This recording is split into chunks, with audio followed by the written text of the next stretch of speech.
I'm on a trip to Arkansas to dig crystals at Mount Ida, and there I am digging away at the wall, and all of a sudden this young lady come limping by.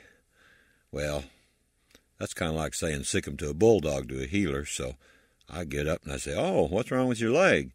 And she said, oh, she'd sprained it or did something with it. And I said, well, can I take a look at it? She says, well, okay. So next thing I know, I'm pushing all the little Tsubo points and working energy on the knee and, balancing things up, and just what I seem to do. So anyway, then I had her walk around a little bit, and she said, yeah, it made a difference. Well, then I noticed that her throat chakra was blocked, and this was in the early days. I was pretty naive. I didn't know anything about chakras for 40-some years of my life. But all of a sudden, I thought maybe everybody else understood them. So I said, oh, your throat chakra's blocked, isn't it? And I said, can I clear that for you? She says, well, okay. So I go up to the throat chakra, and I start clearing that thing out. And boy, as soon as that thing released, man, she just started crying and sobbing. And I said, oh, my God, how do I shut it back down? So I had to relax with the breath and everything, and sigh a couple of times. And then she shared with me that she was there in Arkansas on this vacation digging crystals because she was going through a pretty tough divorce.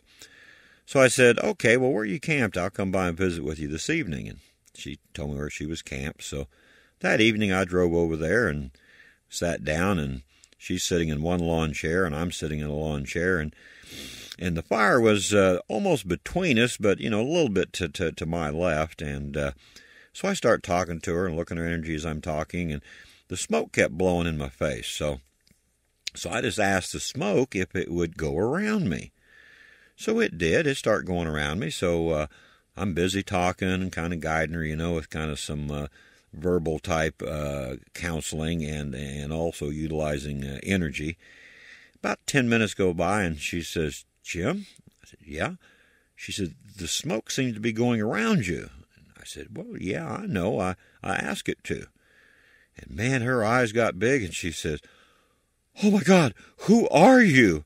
I said, well, I just asked it to. I guess I'm kind of a shaman. And so anyway, she got a little shook up. But you see, now I didn't stop and say, oh, am I the great shaman that can command the smoke to go around me? If I'd have done that, or am I real holy, I'd probably still be coughing, I was spontaneous. And this is what I try to teach my clients, and that's what's in these books, is about learning how to become spontaneous. When you're spontaneous, that's when the magic happens. It just happens. So, anyway, it was quite a deal. I haven't really tried to have smoke go around me at any other time, but anyhow, in that particular time, the spirits all cooperated. The spirit of that fire and the wind, it all cooperated so that we could do a healing, so that, we're all one. Everything's connected. You're connected with that fire and that wood that's burning and the air and the wind. And so it all cooperated for a healing, for someone to come closer to the Creator. Well, that's that story. Hope you enjoy these.